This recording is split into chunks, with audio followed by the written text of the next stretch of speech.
സുരാജേട്ടൻ ഞങ്ങളുടെ കൂടെ ഇവിടെ എത്തിയതിൽ താങ്ക് യു സോ മച്ച്. ഈ എക്സ്പീരിയൻസ് എങ്ങനെയുണ്ടായിരുന്നു ഇപ്രാവശ്യം? വളരെ നല്ല എക്സ്പീരിയൻസ് ആയിരുന്നു. കാരണം ജനകോടികൾ ഇരുകൈ നീട്ടി സ്വീകരിച്ച കേരളത്തിനകത്തും പുറത്തുമായിട്ട് ഈ ഐഡിയ സ്റ്റാർ സിംഗറിൽ പങ്കെടുക്കാൻ കഴിഞ്ഞതിൽ എനിക്ക് അതിയായ സന്തോഷമുണ്ട്. അതിനവസരമൊരുക്കിയ ഏഷ്യാനെറ്റിനോടും ഐഡിയ സ്റ്റാർ സിംഗറിലെ എല്ലാ അണിയറ പ്രവർത്തകരോടും എന്റെ ഹൃദയം നിറഞ്ഞ നന്ദി അറിയിക്കുകയാണ്. ഇനി ഞാനിവിടെ ഈ തിരുവനന്തപുരം സ്ലാങ് കള്ള എന്തരപ്പേ സോങ്ങളൊക്കെ തന്നെ ഇങ്ങനെയൊക്കെ പറഞ്ഞപ്പോ ഒരാൾക്ക് മാത്രം ശരിക്കും സൂഹിക്കുന്നില്ല, ചിത്ര ചേച്ചിക്ക്. വന്നിടഞ്ഞ പറഞ്ഞു സുരാജ് എന്തിനാ ഇതിനെ കളിയാക്കുന്നതെന്ന്. ശരിക്കും ഞാൻ കളിയാക്കിയതല്ല. ഞാൻ ഈ തിരുവനന്തപുരം സ്ലാങ് പഠിച്ച് പറഞ്ഞതിന് ശേഷം എനിക്ക് തോന്നുന്നു തിരുവനന്തപുരത്ത് ഉള്ള ആൾക്കാർക്കൊക്കെ ഭയങ്കര ഇമേജാണ് അവിടെ ചെന്നാൽ. നമ്മുടെ ഭാഷ കളിയാക്കാനല്ല, അത് ശരിക്കും അടിപൊളി ഭാഷയാണ് ചേച്ചി, ഞാനും ജീവിച്ചു പോവുകയില്ല.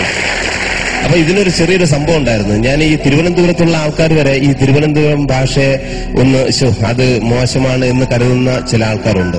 അങ്ങനെ ഞാൻ ഇവിടെ അടുത്ത് ഒരു ഫംഗ്ഷന് പോയപ്പോ അവിടുത്തെ ഒരു പ്രസിഡന്റ്, വനിതാ പ്രസിഡന്റ് ഇങ്ങനെ പ്രസംഗിച്ചുകൊണ്ടിരിക്കുകയാണ്. പ്രസംഗിച്ച് എന്നെ കണ്ടുടനെ വിളിച്ച് മാറ്റി നിർത്തി ചോദിച്ചു, സുരാജ് ഞങ്ങൾ ഇങ്ങനെയൊന്നും അല്ല സംസാരിക്കുന്നത്, പിന്നെ എന്തിനാ സുരാജ് ഇങ്ങനെയൊക്കെ കളിയാക്കിയൊക്കെ പറയുന്നത്? ഞാൻ പറഞ്ഞു, അല്ല മാഡം, ഞാനിപ്പോ ഇങ്ങനെ പറഞ്ഞൊന്നുമില്ല, ഇവിടെയൊക്കെ ഇപ്പൊ എല്ലാരും അങ്ങനെ പറയണമെന്നില്ല. ശരി, പിന്നെ ഇനി അങ്ങനെ കളിയാക്കില്ല കേട്ടോ, ഞങ്ങൾ കാട്ടാക്കടക്കാര് അങ്ങനെയൊന്നും അല്ല സംസാരിക്കുന്നേ, ഇല്ലല്ലോ വന്നില്ല ഇട്ടോറോ ഇങ്ങനെയാ അവര് സംസാരം. കുറച്ച് കഴിഞ്ഞപ്പോ ഞാൻ പറഞ്ഞു, മാഡം എനിക്ക് പെട്ടെന്ന് പോകണം, വേറൊരു ഷൂട്ടിംഗ് ഉണ്ട്. അങ്ങനെ പെയ്യ, അങ്ങനെ ഇല്ലോളെന്തെങ്കിലും കാണിച്ചിട്ട് പെയ്യേ വെക്കൂടി, ഇതെന്തൊരുപാട്. അപ്പൊ എപ്പോഴായാലും എത്രയൊക്കെ പിടിച്ചു വെച്ചാലും എവിടെയായാലും നമ്മൾ ഒരു പ്രാവശ്യം നമ്മുടെ തനി ഗുണം കാണിക്കും. അതാണ് നമ്മൾ മലയാളികൾ. അപ്പൊ എന്തായാലും ഒരിക്കൽ കൂടി എല്ലാവരോടും നന്ദി പ്രകാശിപ്പിക്കുകയാണ്. ഒരു പാട്ട് സുരാജേട്ടാ പ്ലീസ്. പാട്ട് ഞാൻ അസലായിട്ട് പാടിയിട്ടുണ്ട്.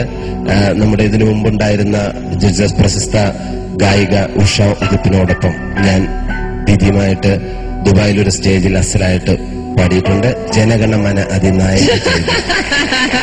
അങ്ങനെ കൂടെ പാടാൻ ഒരു അവസരം കിട്ടി, അല്ലാതെ പാട്ടറിയില്ല. എന്തായാലും പിന്നെ എന്റെ ഡ്യൂപ്ലിക്കേറ്റ് എന്ന് പറയുന്ന ചിത്രം കാണാത്തവർ തീർച്ചയായിട്ടും എത്രയും പെട്ടെന്ന് തന്നെ തിയേറ്ററിൽ ചെന്ന് ആ ചിത്രം കാണണം, വിജയിപ്പിക്കുക.